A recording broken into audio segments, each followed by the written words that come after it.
The United Nations declared March the 15th as the International Day to Combat Islamophobia. This date also marks 5 years since the terrorist attacks on 2 mosques in Christchurch, New Zealand. A gunman shot 51 Muslim worshippers and injured another 40. So what has changed since that day? Which lessons have been learned? And has the fight against Islamophobia yielded any positive results so far?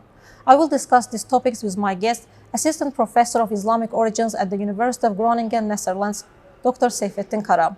He holds a PhD degree in Islamic Studies from the University of Durham. Dr. Kara, thank you for taking the time and coming to our program. Thank you very much. It's my pleasure. Whenever we speak about Islamophobia, we try to give a general description, but I think that a well-organized and scholarly approaches are needed here. And a scholar on Islamophobia, Khalid Baydun, he suggests 3 types of Islamophobia. He thinks that it manifests itself in 3 categories.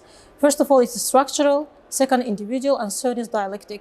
I want you to explain all of these 3 categories and give precise examples about it. I'll do my best to explain the Islamophobia and its various manifestations and various approaches to Islamophobia in my understanding. But also I'll talk about a little bit, it's the current state of understanding of Islamophobia within a larger narrative. So part of it is the individual Islamophobia, which is it's not organized, it's not structured, it's just individual reactions to or individual prejudices or biases held against Muslims because of their individual experiences.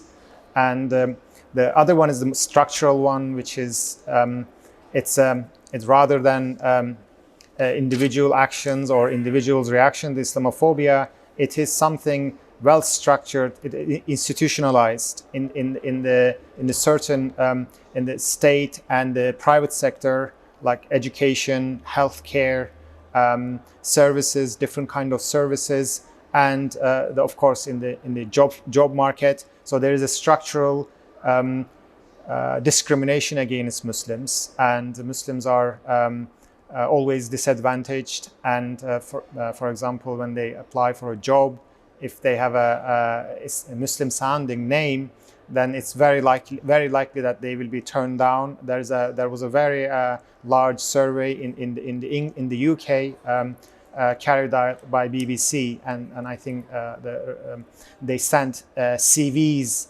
One, it was a Muslim name on the CV, the same qualifications, and the other one, it was a non-Muslim name, same qualifications. So they sent it to around 100 different employees, and only there was, I think, one interview request for the Muslim name, and the other one received a lot of interview requests.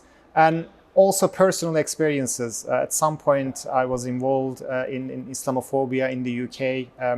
I researched on this topic, and there was overwhelming evidence that institutionally it wasn't just an individual institute. Both in the government institutions and the private sector, there was a strong and overwhelming feelings and sentiments against Muslims. And of course, the other one is the dialectical, which is they consider Islamophobia response to the certain events like Charlie Hebdo or 9/11, or in the UK the 7/7 bombings, the terrorist attacks. So they consider Islamophobia as a result of these terrorist attacks and generalizations of Muslims as considering them terrorists, or they somehow, even if they don't support it, even if they're not involved in these attacks, they support. So this is the kind of the dialectical approach. But also nowadays, I think there's a lot of shift towards from Islamophobia, because Islamophobia itself is a vague concept. What does it mean? Like, is it just not liking Muslims, or or really going further step and taking action against Muslims? And I think there's a lot of shift towards the hate crimes and connecting Islamophobia with the hate crimes and its crime. So there is a focus on the crime aspect of Islamophobia. Okay, it's very difficult to change the minds of people if they culturally inherited this, when we look at the West, their colonial background, and they always, didn't respect the other, considered inferior. Inferior, yes. That this is something built culturally for centuries. So it's very difficult to change it, tackle it. So this is something, cultural Islamophobia. But then, of course, it's okay. It can be there. I mean, Muslims are used to this kind of, not being liked. But I think it's the hate crime aspect of the crime aspect of it is really danger. It's causing a lot of problem for Muslims because they are attacked. Muslims are attacked. Muslim worship, mosques are attacked. And this is the problem. So there is a lot of focus on the hate crime aspect of it, and they try to understand, Muslims live with other non-Muslims for a very long time without any incident. Of course, there is the cultural barriers. Nevertheless, they don't, it doesn't turn into violence. But certain point, these violence and the hate crimes are taking place. So there is this focus on try to understand how it happens and why it happens at certain certain times. And in the larger narrative, there is also a shift that connects the Islamophobia. This is a most recent trend, larger colonialism, the idea of post-colonialism. That they see Islamophobia as an extension of colonialism, and they try to overcome it by bringing a post-colonialist approach. That this it's the remnants of Islamophobia's remnants of. So it's actually going further than just looking at the symptoms of Islamophobia. It's actually trying to overcome that cultural mindset that in the Western countries it's been breeding for centuries. So they try to overcome that aspect of Islamophobia. So these are the different approaches to Islamophobia and probably some of the latest trends in the academic study of Islamophobia. Another question arises here. Is Islamophobia a random phenomenon, or is it institutionalized by well-founded networks or social and political groups? I have been studying Islamophobia for a considerable period of time, and I have been living in the West for the past 24 years. And there is an overwhelming evidence, and it's now become a consensus that it cannot be as a individual action, because there is there's somewhere at some location, it seems that people are coming together to paying a lot of allocating a lot of resources to this, and then making it very visible, very tangible in the media, in the political discourse. So there is orchestrated effort. It's now undeniable that institutionalized by well-funded networks. That's right, exactly, and it's very well funded, and certain the lobbies, certain groups are really going for it. Far-right groups collaborating with some other interest parties, and they are pushing an agenda. And I think this is the real problem. The individual or the society's feelings against Muslims in general, it might change over time if these kind of interferences, orchestrated, planned, well organized, very well organized, to target Muslims and scapegoating and showing them as a threat, as a danger, not for only the things that they or some Muslims have done in the past or in the present, individual terrorist groups or very marginal groups, but also in the future, what they might potentially do. I think this is the really scary part of it. I remember when UK was discussing Brexit, trying to, it was actually led by the far right, some of the very conservatives and far right groups, that they wanted to be free from the EU. And one of the posters they set up was the migrants and Muslim migrants coming from Turkey. So, and this is they put the pictures on the walls everywhere. So this is creating a psychological effect that not about the present, about future. They start to fearing about their future. And I think this is really working, this idea of Muslims having a hidden agenda. So I was asked to write an article on this about the concept. I was assigned the taqiyya or dissimulation. It's actually very generalized and misunderstood concept. But the idea was that this discourse is keep coming. One of the, my argument was that the Islamophobic discourse is not creating Muslims as a new enemy, like just focusing on certain new ideas, but using this fears or ideas concept already there and giving it a twist to create a fear, atmosphere of fear, and to scare or manipulate the society. And this inflames Islamophobia significantly. I think these are the things that must be taken into consideration. I think that some political circles are interested in keeping it in the agenda. Far-right groups use this tool, Islamophobic tendencies, as a tool to win in the elections. And polls already suggest that in the upcoming EU parliamentary elections, they will do very well. How do you think about that? I think there is when we talk about institutionalized Islamophobia and the weaponized Islamophobia by the political elites in the West, there are two aspects to it. One is the domestic politics and one is the international politics. So these are the two important things that we have to look when we try to understand Islamophobia. That if there is an upcoming election, if there is certain political parties and conservatives and the far rights, if they are they have nothing else to hold on to, then we see Islamophobia. Yes. What is to do Islamophobia with Brexit? I mean, but they find a way to put Islamophobia to cast fear into the heart, into the society, so that they can be rallied in their cause. So I think that when we look at the local in the West, in Europe, for example, local elections, the domestic elections. And this has become part and parcel of the political discourse because they have nothing else to bring new to the table. These political parties, some of these far-right political parties, they don't have an economic agenda aside from, nationalize this, try to take the power, try to take control. This has been, this is nothing new about it.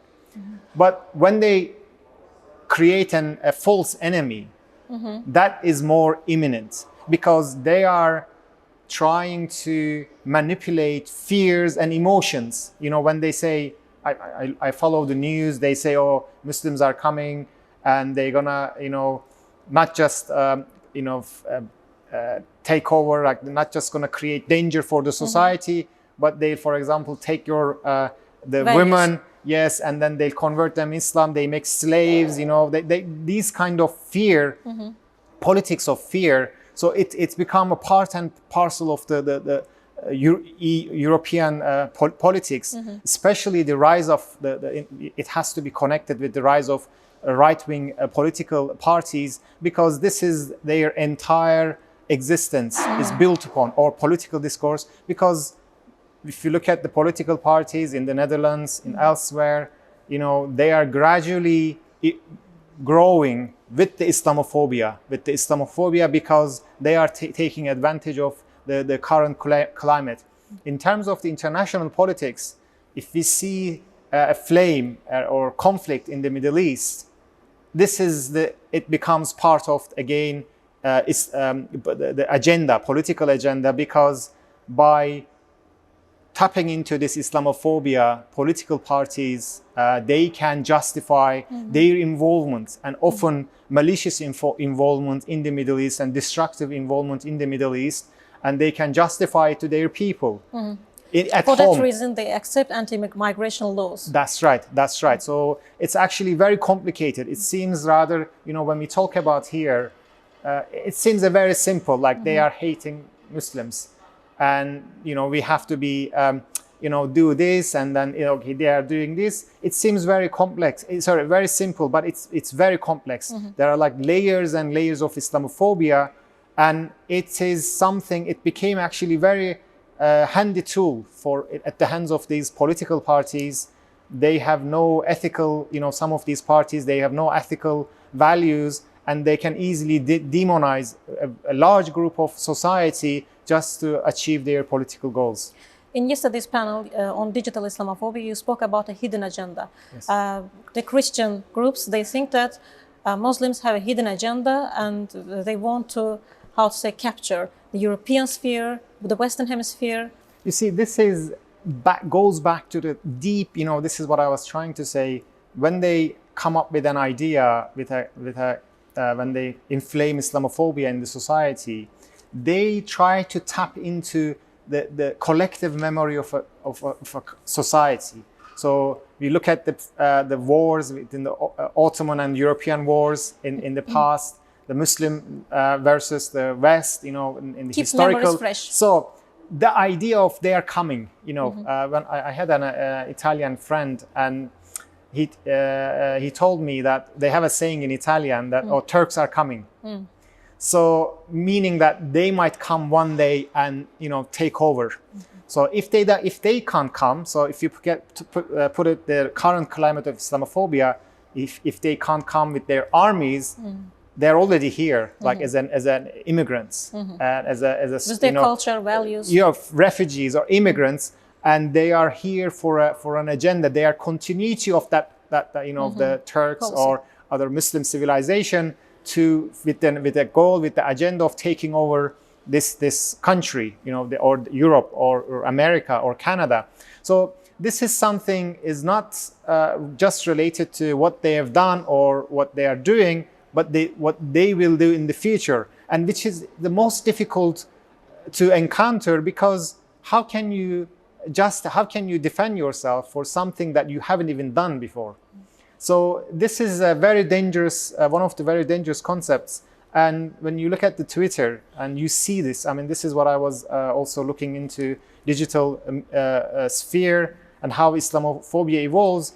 This is the least thing or very handy argument for them, because for many things you can defend. Okay, it's a fact. You can bring them the facts. Okay, if they say that, okay, all Muslims are criminals, and you can show them that statistically, look at the different, population and then levels of education and the, poverty levels. So you can fight with facts, but you can't fight with this. How can you? It's like, this is it goes against the logic and the basic principles of the laws, that before even committing anything, before committing any crime, they label you as criminal, and with your intention. They think that you have that intent. So this is false, but also very difficult to justify, very difficult to clarify that you are not intending that. So they come up with these very clearly, carefully designed ideas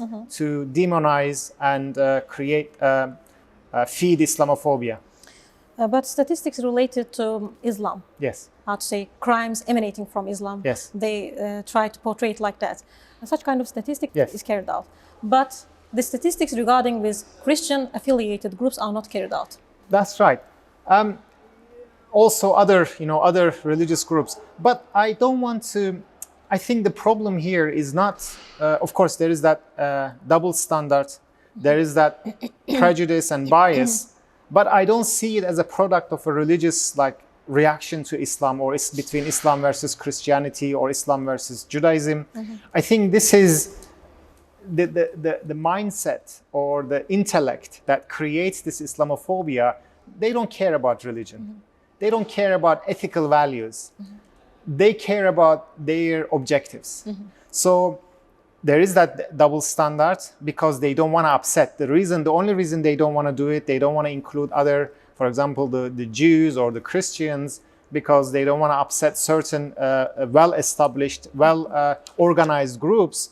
But unfortunately, Muslims are far behind of these the other religious groups, so it's an easy target. But also, it's we shouldn't just look at as a religious matter, because they are not very much into this idea of religion at all. They are not very interested in the idea. They might have religious references to Christianity or Judaism because of their political or whatever financial interests, not because they are genuine. Because I think overall religions are providing very good ethical standards, ethical norms, which, if we really take it to the heart, these ideas are important ideas because it provides a foundation, ethical foundation. Whatever is the religion is providing this ethical foundation.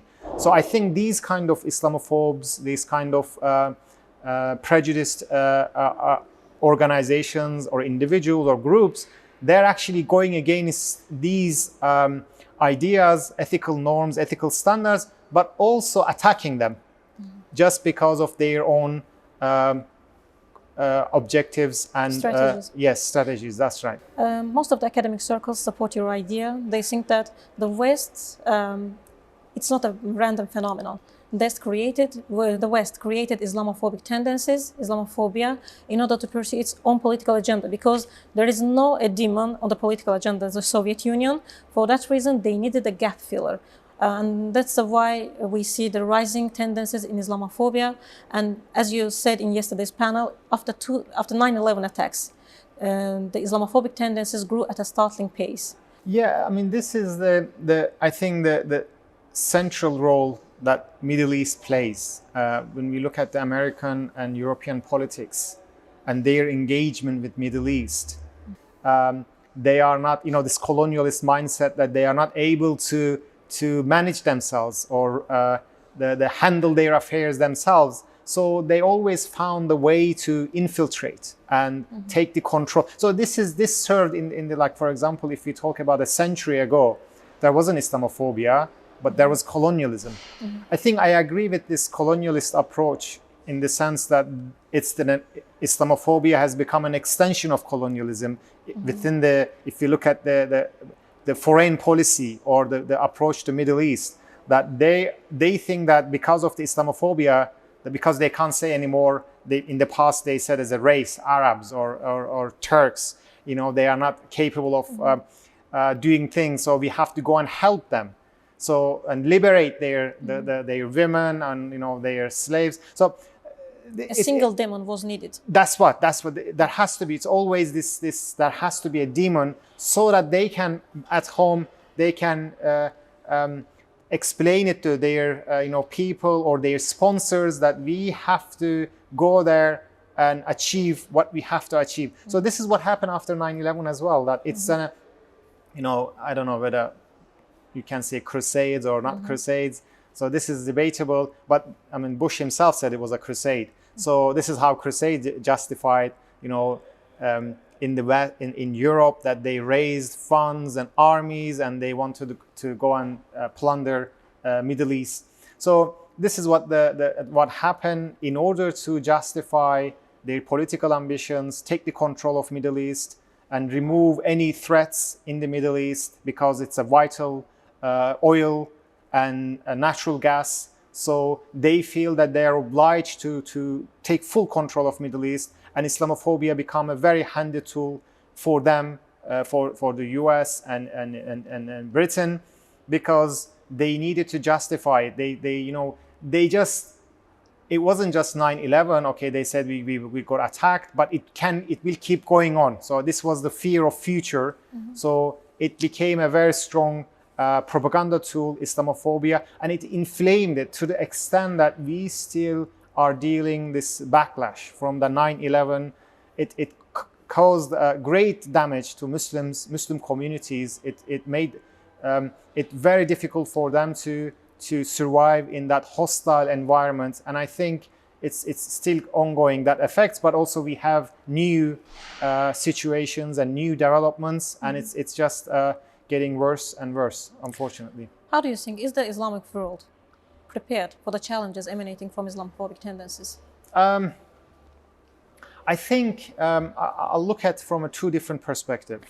First, the Muslims who live in the West.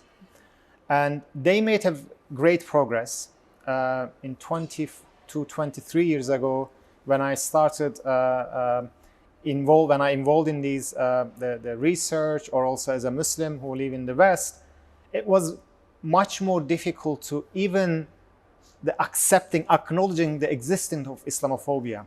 I remember a group of Turkish NGOs came to London, and I was asked to accompany them and we visited different human rights organizations like the Amnesty, Human Rights Watch, and we were talking about Islamophobia, and they were so reluctant to accept that, the existence of it.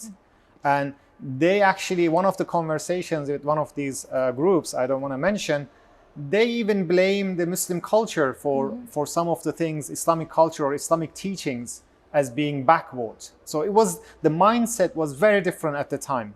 So, but because of this engagement, Muslim groups and various Muslim NGOs operating in the West, they persistently documented. It's actually one of the most important achievements is that Islamophobia was documented regularly, and this made it like, you know, tangible, something tangible rather than an abstract idea that, you know, these are the hate incidents, the crimes against Muslims. So this actually made a great progress in this aspect, Muslim groups, and they engage with the politicians, with the other groups. So this atmosphere is changed. It is being confessed internationally. It's acknowledged. However, in the wider Muslim community or society, we are not prepared to challenge it in a way that it has to be, because first of all, we don't have the commitment to it. I mean, this is, in this sense, this organization, this conference is very important, bringing together all these people, individuals, and giving them a voice, and very diverse. I was very impressed with the diversity of people here, and they have all different backgrounds, different ideas, and they express those very openly. And I think this openness, this is very important, this will, this commitment, and this is the strategy, one of the ideas that we can tackle Islamophobia. But of course, this is what we are doing here. It has to be, or elsewhere, it has to be turned into an organized effort to tackle Islamophobia. Because a roadmap should be developed. Yes, of course, there has to be a roadmap. I think that some of the panels we discussed, and this was the consistent theme. Okay, we are diagnosing, we know the problem, now we have to deal with it. I think there will be, eventually will be a organized effort, but I think one of the biggest problem that we are facing is our Muslims' internal divisions. We are too much concerned about different religious groups or different countries, different backgrounds. So there is not a united effort, because Islamophobia is a concept that do not look at the differences within Muslim world. They don't care about, you know, they don't know about their background. For them, you are a Muslim. That's it. They don't care about your nationality. They don't care about your religious confession, you know, your sect, individual sect. So they see you as a Muslim. So therefore, the effort must be also targeting this unitedly and looking at it as a problem that affects all Muslims. So I think this has been a problem for the past 10 years, especially because of the conflicts in the Middle East. It saw some internal divisions in the Muslim community, sectarian divisions, but also different countries also, you know, they had their own problems with each other.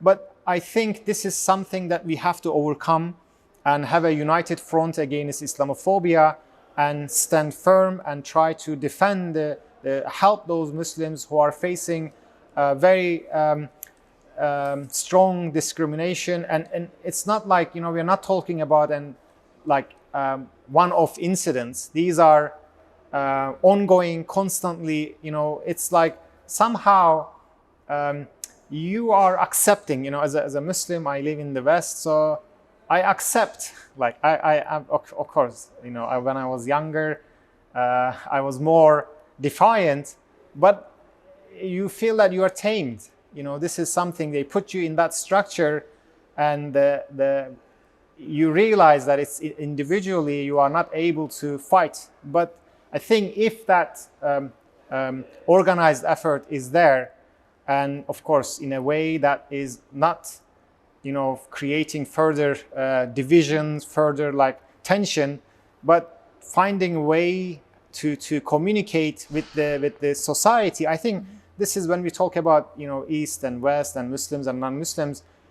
I think Islamophobia is not the fault of society, Western societies. Yes. So I think this is something very important we have to acknowledge, that it is something that our elites, the problem, the created at the state level. elites, political or the economical elites that they want to pursue their agenda. But society, you can communicate, you can reason with them. I think we have to, that's why the strategy should be targeting the society and trying to have a conversation and try to reason with them. I think this is one of the important things that we have to make that separation, that when we talk about this Islamophobia or West is instigating, it's not the society does it, because they are mostly manipulated, because these elites have very strong tools, media, now in the past it was the press and the TVs, nowadays digital media and